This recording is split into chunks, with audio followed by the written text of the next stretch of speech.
अस्सलाम वालेकुम वरहमतुल्लाहि वबरकातुहू। मोअज़्ज़िज़ असतिज़ा इकराम, कैसे हो आप लोग? उम्मीद और दुआ अल्लाह रब्बुल इज़्ज़त से यही है कि आप लोग सब बखैरियत हों। सबसे पहले तो आप तमाम ही असतिज़ा इकराम को यौम असतिज़ा की पुरखुलूस मुबारकबाद। गाइस, ये जो हम लोग वीडियो बना रहे हैं ये टीईटी, सीटीटी और टेट का पार्ट 3 है। यानी सोशल मीडिया के ऊपर और जो मैंने पिछला वीडियो जो बनाया था उसके चैट बॉक्स में आप लोगों ने जो कमेंट्स किए हैं, आपकी जो दिक्कत, जो परेशानियां थी, जो सवालात आपने किए हैं, तो उसी की ये तीसरी कड़ी है और वही डाउट्स को क्लियर करने के लिए मैं आप लोगों के रूबरू जो तो हाजिर हुआ हूँ।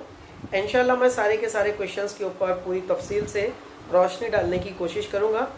अगर आप लोगों की फिर भी कोई दिक्कत या कोई परेशानी है तो आप लोग चैट बॉक्स में लिख सकते हो, या मेरा नंबर 9975349242 है, आप लोग इसके ऊपर मैसेज भी कर सकते हो। इंशाल्लाह मैं जब भी देखूंगा तो आपके सवाल का जवाब देने की पूरी कोशिश करूंगा। देखिए, मैंने यहाँ पर वापस से आपके जितने भी जो सवालात थे वो इसको मैंने वापस से यहाँ पर जो तो मोबाइल में टाइप करके तो रख लिया हो, और वो सारी चीज़ों के ऊपर जो तो मैं इंशाल्लाह यहाँ पर आज रोशनी डालने वाला हूँ। कौन कौन से सवालात हैं मैं आप लोगों को जो तो पढ़ के पहले सुना देता हूँ। देखिए, ये हम लोग का डाउट सेशन नंबर 3 है। पहला सवाल है हम लोगों का, क्या सीटीटी, महाटेट और टीईटी में नेगेटिव मार्किंग होती है या नहीं होती है? Question number 1। क्वेश्चन नंबर 2 है, पवित्र पोर्टल 20 अगस्त 2024 का डिस्ट्रिक्ट डिवीजन वाइज भर्ती का जीआर क्या है? फुल इंफॉर्मेशन इसके ताल्लुक से भी बतलाऊंगा। उसके बाद में क्वेश्चन नंबर 3, पवित्र पोर्टल 10% वैकेंसीज कैसी रहेंगी या 10% जो रिक्रूटमेंट है वो कैसे रहेगा। Question number 4, phase 2 convert to open round कब तक हो सकता है। क्वेश्चन नंबर 5, बीएड क्लियर है बट सीटीईटी या टीईटी पास नहीं है, अब क्या मैं टेट का एग्जाम दे सकता हूँ या दे सकती हूँ? ये क्वेश्चन नंबर 5 है। क्वेश्चन नंबर 6, इंजीनियरिंग के ऑल सेमेस्टर्स में मैथ्स है और बीएड में मैथ सब्जेक्ट मेथड ले सकते हैं क्या? Question number 6। क्वेश्चन नंबर 7 है कि बीएड वाले पेपर फर्स्ट और पेपर सेकंड दे सकते हैं क्या? बीएड वाले कैंडिडेट, डीएड नहीं, बीएड। क्वेश्चन नंबर 8, अगर थर्ड टेट होता है तो कितनी भर्ती आ सकती है? Most important questions. Question number 9, BEd complete हुआ है और बीए फर्स्ट ईयर में या सेकंड ईयर में हूँ तो क्या मैं सीटेट का पेपर सेकंड दे सकता हूँ या दे सकती हूँ? क्वेश्चन नंबर 10, अनुकंपा क्या है और कैसे वर्क करता है, इसकी फुल इंफॉर्मेशन अनुकंपा।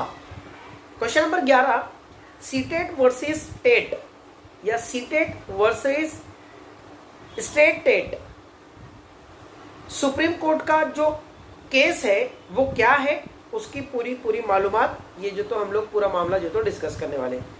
तो ये क्वेश्चंस थे हमारे और इंशाल्लाह मैं अब इसी के ऊपर जो तो डिस्कस करने वाला हूँ। एक क्वेश्चन यहाँ से पढ़ूंगा, आप लोग के सवाल का जवाब जरूर दूंगा। गाइस, वीडियो को स्किप ना करें, पूरा देखिए।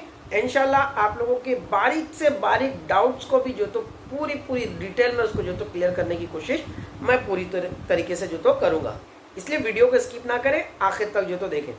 गाइस, सबसे पहले तो मैं आपको कहूँगा कि अगर आप लोग मेरे चैनल पर नए हैं तो चैनल को सब्सक्राइब जरूर कर लीजिए, ताकि आप लोग को जो कॉम्पिटिटिव एग्जाम्स है सीटेट, महाटेट और टीईटी, इसके ताल्लुक से आप लोगों को जो तो इन्फॉर्मेशन और स्टडी जो तो मिलती रहे या होती रहे।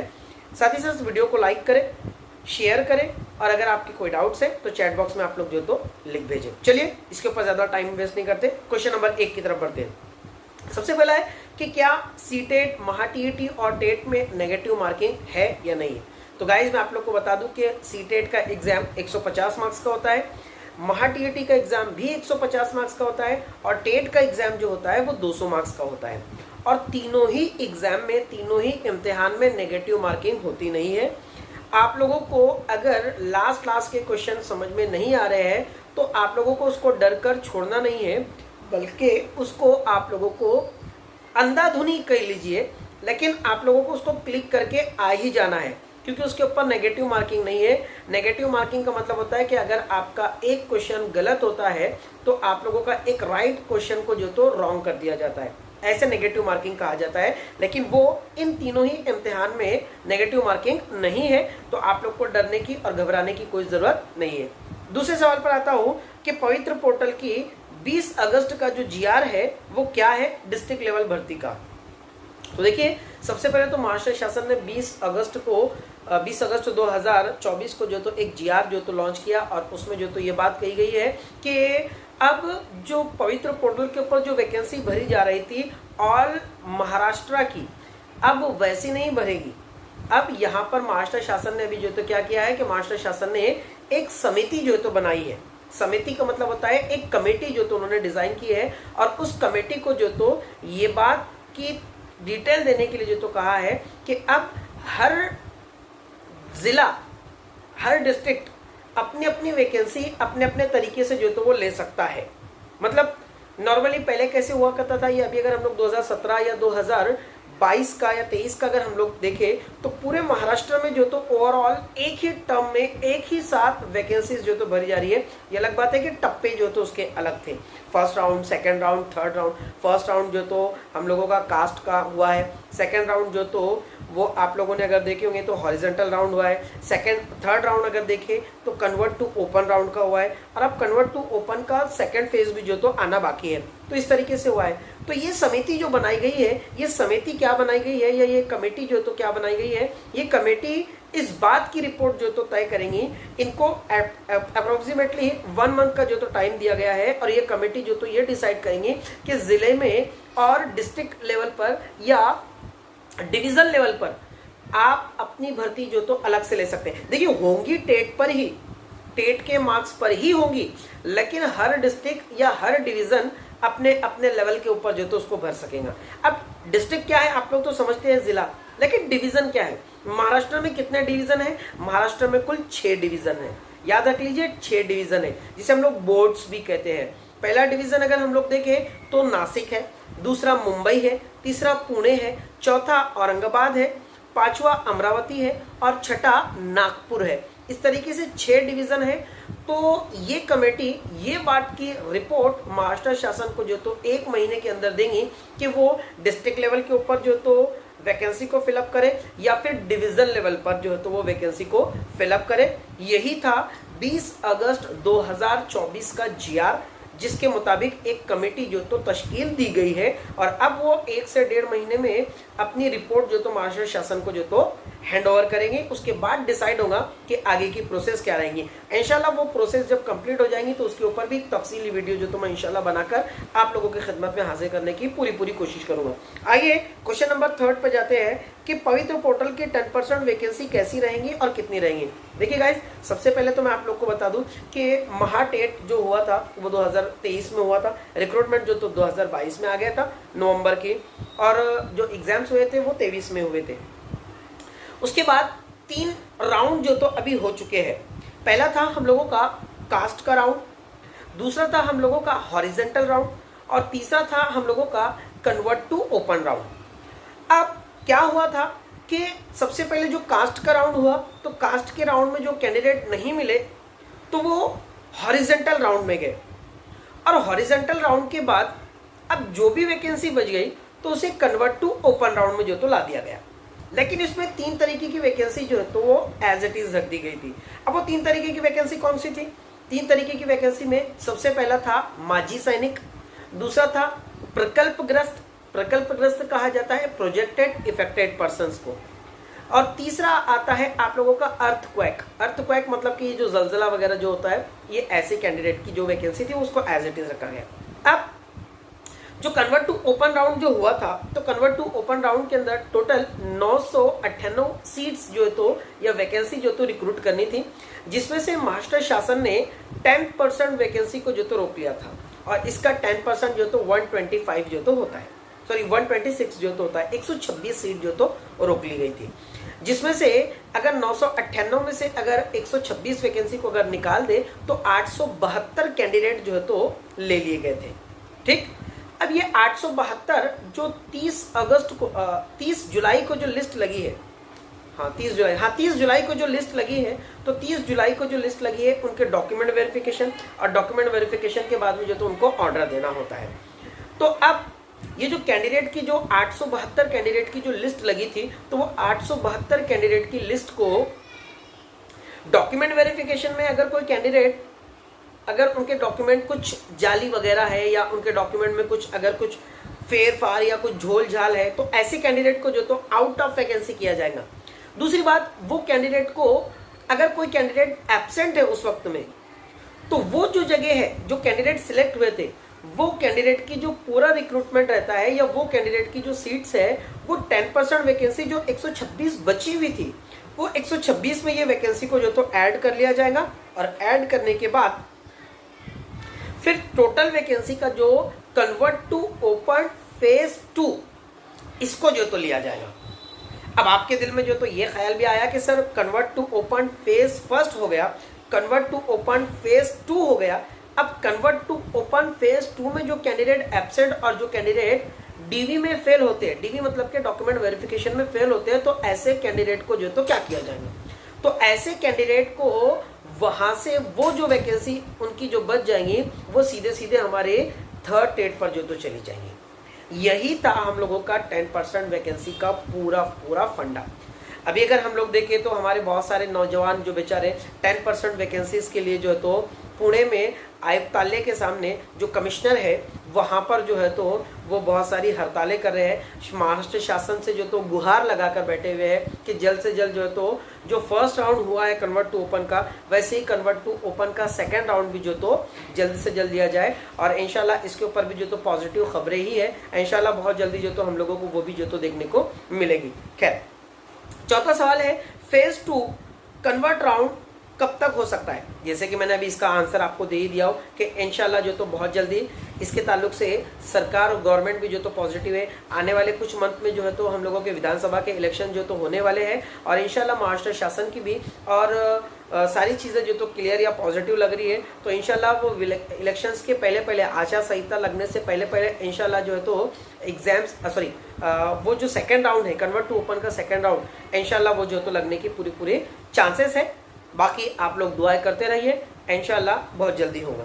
आइए, बीएड क्लियर है बट सीटेट और टीएटी नहीं दिया है, तो टेट का एग्जाम दे सकते हैं क्या। देखिए, बीएड कैंडिडेट के लिए 2 कंडीशन होती है। सबसे पहले आप लोग क्राइटेरिया समझ लीजिए कि टीएटी और महा टीएटी और सीटेट का एग्जाम जो है तो डीएड और बीएड के कैंडिडेट को जो तो कंपलसरी होता है, ये बात सही है। लेकिन जो टीएटी और सीटीटी कंपलसरी है वो स्टैंडर्ड 1st to 5th के लिए और स्टैंडर्ड 6 to 8 के लिए जो तो होता है। अब जो डीएड का कैंडिडेट होता है, तो डीएड का कैंडिडेट 1st to 5th के लिए उसको टीएटी कंपलसरी ही है, लेकिन जो बीएड का कैंडिडेट होता है उनके पास में 2 ऑप्शन होते हैं। अगर वो बीएड का paper second, it means TAT या सीटेट का अगर पेपर सेकंड अगर वो पास है, तो ऐसी कंडीशन में वो 6 to 8 के लिए टेट का एग्जाम दे सकता है, और 9 to 12 के लिए भी टेट का एग्जाम जो है तो वो दे सकता है। ये पहली कंडीशन होगी बीएड के स्टूडेंट्स के लिए। दूसरी कंडीशन क्या है कि अगर मैं बीएड का स्टूडेंट हूँ और अगर मैं टीएटी और सीटीटी पास नहीं हूँ, अब ऐसी कंडीशन में टेट का एग्जाम आता है, तो क्या मैं उसके लिए एलिजिबल हूँ? यस, मैं उसके लिए एलिजिबल हूँ, लेकिन मैं 6 to 8 के लिए एलिजिबल नहीं रहूंगा। मैं जो फॉर्म भरूंगा वो 9 to 12 के लिए जो तो मैं भरूंगा, यानी 9, 10, 11 और 12। बीएड स्टूडेंट अगर टीएटी सीटीटी पास नहीं है तो वो भी वो टेट का एग्जाम दे सकता है, लेकिन बशर्त ये है कि 9वीं से 12वीं के लिए। आप लोग को एक छोटी सी बात यहाँ पर ये भी मैं बतलाता चलूँ कि बीएड के स्टूडेंट की जो 9 to 12 की वैकेंसी होती है, ये खासतौर से जो तो विथ इंटरव्यू की होती है। विथ इंटरव्यू मतलब कि प्राइवेट स्कूल्स की, और यहाँ पर आप लोगों की वैकेंसी बिल्कुल कम से कम होती है। ये बात आप लोग जो तो ध्यान में रख लीजिए, और इसके मुताबिक आप लोग एग्जाम्स के मतलब टेट का एग्जाम आने से पहले आप लोग महा टीईटी या सीटेट का एग्जाम जो भी नोटिफिकेशन आएगा, आप लोग जो तो उसका प्रिपरेशन करके उसको पास करने की पूरी कोशिश कीजिए। आइए, सवाल नंबर 6 के ऊपर बढ़ जाता हूँ। ये एक बहुत अच्छा क्वेश्चन जो तो एक कैंडिडेट ने या एक टीचर्स ने जो तो पूछा था कि इंजीनियरिंग के ऑल सेमेस्टर्स में मैथ्स है, तो बीएड में मैथ्स का सब्जेक्ट मेथड ले सकते हैं क्या। अब समझ लीजिए आप लोग कि यहाँ पर ग्रेजुएशन क्या है, आप लोग समझते हो। ग्रेजुएशन 3 तरीके से, बीएससी, बीए या BCom. BCom bachelor of commerce, BSc bachelor of science और बीए बैचलर ऑफ आर्ट्स, इसे ही ग्रेजुएशन कहा जाता है, जिसे हम लोग मराठी में पदवी शिक्षण कहते हैं। याद रख लीजिए, पदवी शिक्षण कहते हैं। अब ये पदवी शिक्षण बीएड के लिए कंपलसरी है, यानी बीएड करने के लिए हम लोगों को क्या करना है कि हमको ग्रेजुएशन का पास करना है। अब यहाँ पर बहुत सारे कॉलेज वाले ये कहते हैं कि अगर आप लोग ग्रेजुएशन पास नहीं है या आप लोग ग्रेजुएशन नहीं हुआ है, तो आप लोग अगर बी फार्मेसी किए हैं, आप लोग अगर इंजीनियरिंग किए हैं, आप लोगों ने अगर बीसीए किए हैं या XYZ आपने और भी कोई कोर्स किए, तो आप लोगों का वो कोर्स जो तो इक्वल टू ग्रेजुएशन जो तो कंसिडर किया जाएगा। बिल्कुल सही है, लेकिन आप लोग एक बात यहाँ से गार्ड बांध लीजिए कि जब हम लोगों का बीएड की बेस के ऊपर अप्रूवल होता है या सिलेक्शन होता है, तो ऐसी कंडीशन में हमारे बीएड के मेथड्स और ग्रेजुएशन के सब्जेक्ट्स, ये दोनों की पेयरिंग होनी चाहिए, बहुत ज़रूरी है। लाइक दैट, जैसे कि अगर मैं कैंडिडेट हूँ, बीए बीएड हूँ, तो मैंने लास्ट ईयर बीए के अंदर 2 subject, history, geography, political science, Urdu, English, Hindi, Marathi, ये अगर मैंने पढ़ा है, तो वही सब्जेक्ट मेरे लास्ट ईयर के जो फाइनल ईयर के जिससे मैंने जो तो ग्रेजुएशन किया हो, वही मेरे बीएड के मेथड्स बनेंगे। अब एक कैंडिडेट ने जो तो बहुत अच्छा सवाल किया कि सर मेरे इंजीनियरिंग के सब्जेक्ट्स में मैथ्स था, लेकिन बीएड में मैं मैथ्स ले सकता हूँ क्या? तो याद रख लीजिए कि ग्रेजुएशन को, इंजीनियरिंग को इक्वल टू कहा गया है ग्रेजुएशन के, लेकिन वो ग्रेजुएशन नहीं है। तो यहाँ पर आपका अगर इंजीनियरिंग में मैथ्स है भी ऑल सब्जेक्ट में, तब भी आप उस बेस के ऊपर बीएड नहीं कर सकते, क्योंकि आपके बीएड करने के लिए ग्रेजुएशन का होना ज़रूरी है, और आपका ग्रेजुएशन ही नहीं है तो बीएड कहाँ से हो पाएगा। और अगर बीएड हो भी जाए तो यहाँ पर आप लोग को अप्रूवल में या सिलेक्शन में बहुत सारी प्रॉब्लम्स फेस करनी जो तो पड़ सकती है। याद रख लीजिए कि जो कॉलेज वाले होते हैं वो आप लोगों को वर्गलाते हैं, आप लोगों को वो ये नहीं देखते हैं कि कैंडिडेट का फ़ायदा हो रहा है कि नुकसान हो रहा है, वो आप लोग को सिर्फ उनकी एक सीट के अकॉर्डिंग देखते हैं और उसी मुताबिक से जो तो वो अपना उल्लू सीधा करके जो तो वो निकल जाते हैं। खैर, अगले सवाल पर आता हूँ। बीएड वाले पेपर फर्स्ट और पेपर सेकेंड दे सकते हैं क्या? देखिए, याद रख लीजिए कि अभी लास्ट ईयर ही सुप्रीम कोर्ट का जो तो ऑर्डर आया था, और उस ऑर्डर के अंदर बीएड वाले जो कैंडिडेट है, बीएड, तो बीएड वाले कैंडिडेट पेपर फर्स्ट नहीं दे सकते हैं, वो ओनली फॉर पेपर सेकेंड ही दे सकते हैं। अगर वो पेपर फर्स्ट पास भी है तो उनके लिए वो कोई फायदे का नहीं है, उनके लिए वो जो तो बिल्कुल ज़ीरो है। तो बीएड वाले बात समझ लीजिए कि आप लोगों को सिर्फ पेपर सेकेंड ही भरना है, दूसरा पेपर ही भरना है। पेपर फर्स्ट आपका कोई फायदे का नहीं है, उसको पास करके आपका कोई फायदा आपको मिलना नहीं है, तो आप पेपर सेकंड पर ही फोकस करें और पेपर सेकंड की ही स्टडी करें। अगला सवाल है, अगर थर्ड टेट होता है तो कितनी भर्ती आ सकती है? अब थर्ड टेट अगर हो तो उसके लिए कितनी भर्ती आ सकती है? देखिए, इसके लिए आपको रोस्टर जो तो पता होना चाहिए कि रोस्टर क्या है, रोस्टर के अंदर कहाँ पर कितनी वैकेंसी रिक्त है, वो सारी चीज़ें जो तो कलेक्ट होती है, और कलेक्ट होने के बाद में डिसाइड होता है कि कितनी वैकेंसी जो तो रिक्रूट की जाए।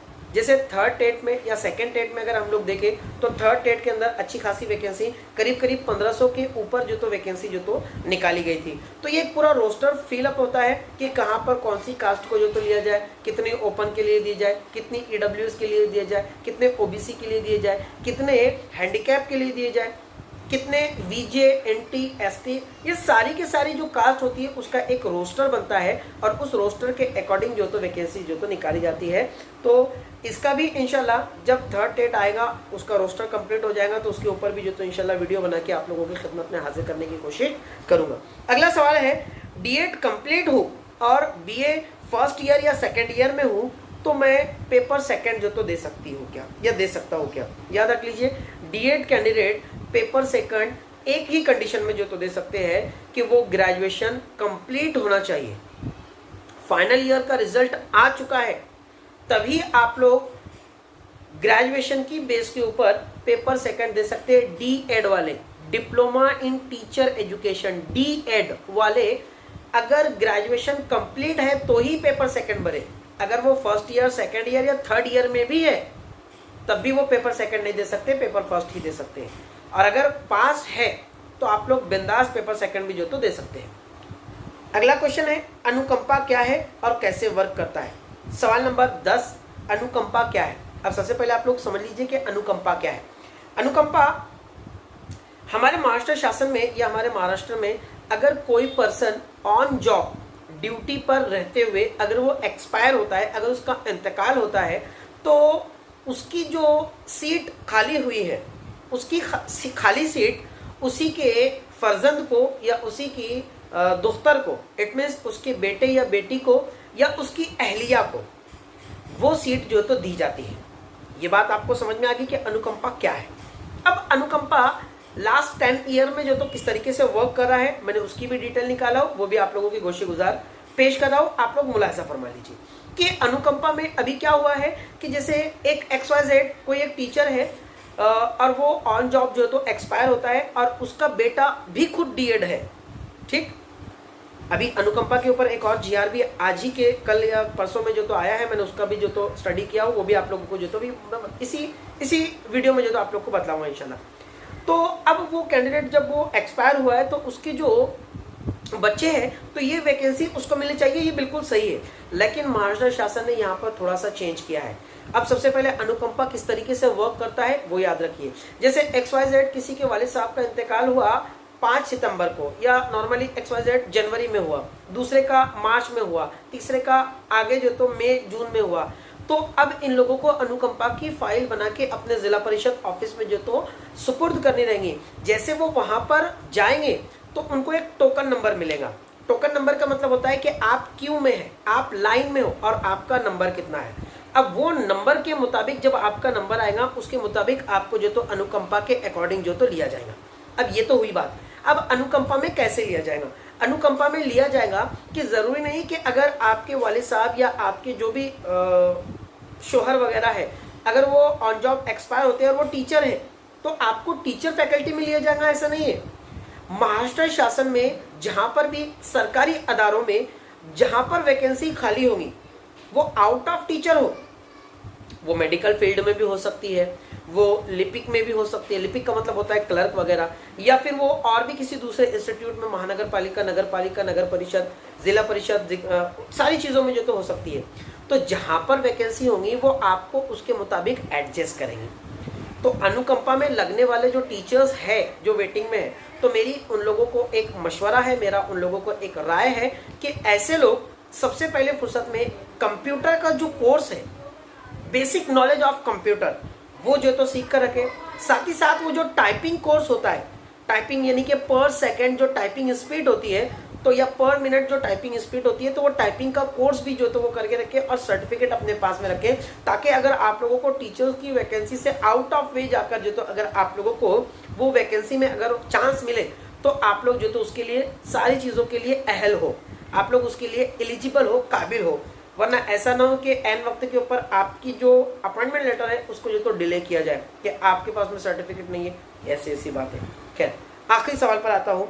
आखिरी सवाल, एक सोशल मीडिया के ऊपर एक यूट्यूब की लिंक जो है वो बड़ी ज़ोरों शोरों से जो तो वायरल हो रही है और बंदे ने कुछ 39 से 40 मिनट का जो तो वीडियो बनाया है। क्वेश्चन देख लीजिए कि CTET versus state TET supreme court का केस मैटर क्या है। अब ध्यान से सुनिए।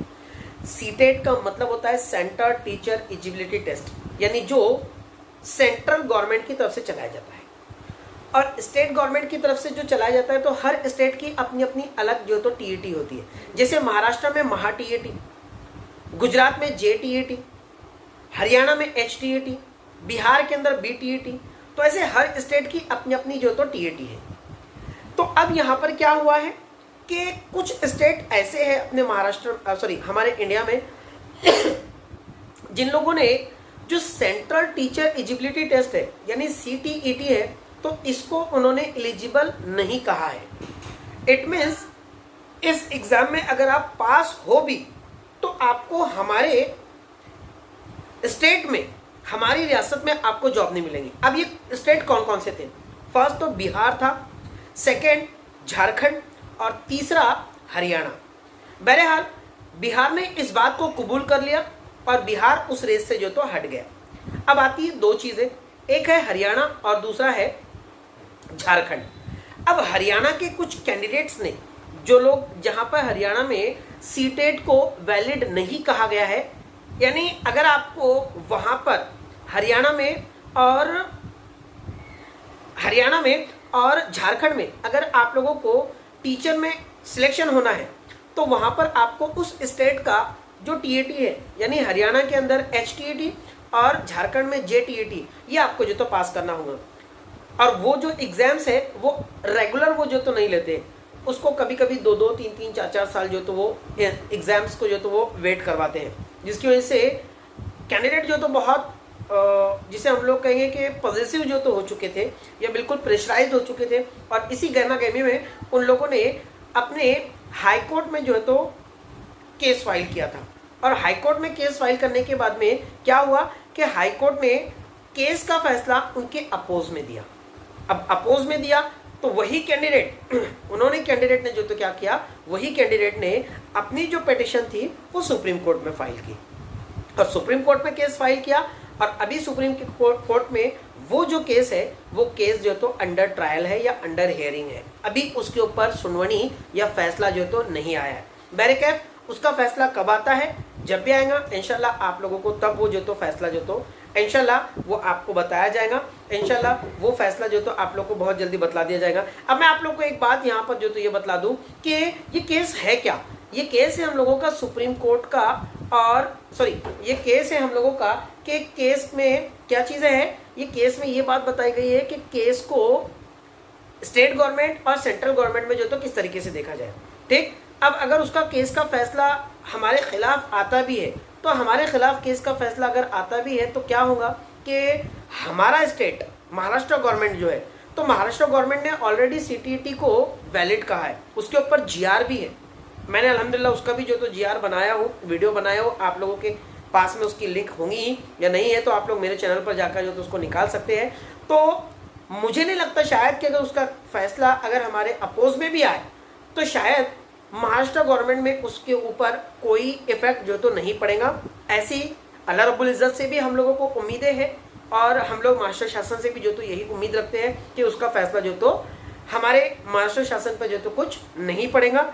ऐसी ही जो तो उम्मीद के साथ में जो तो हम लोग आगे बढ़ते हैं। तो गाइज़ ये सारे जो नुकात थे जो मैंने आप लोग को बतलाया हो, उम्मीद करता हूँ कि आप लोग को समझ में आए होंगे। चैनल को सब्सक्राइब ज़रूर कर लीजिए, वीडियो को लाइक कीजिए, कमेंट कीजिए, और अगर आपको कोई भी डाउट है तो आप लोग मैसेज ज़रूर कीजिए। इंशाल्लाह मैं जैसे ही देखूंगा आपके सवाल का जवाब जो तो ज़रूर दूंगा। दुआ का तालिब, आपका दोस्त, आपका खादिम शाकिर शेख सर। मिलते हैं अगले वीडियो में, तब तक के लिए अल्लाह हाफिज़।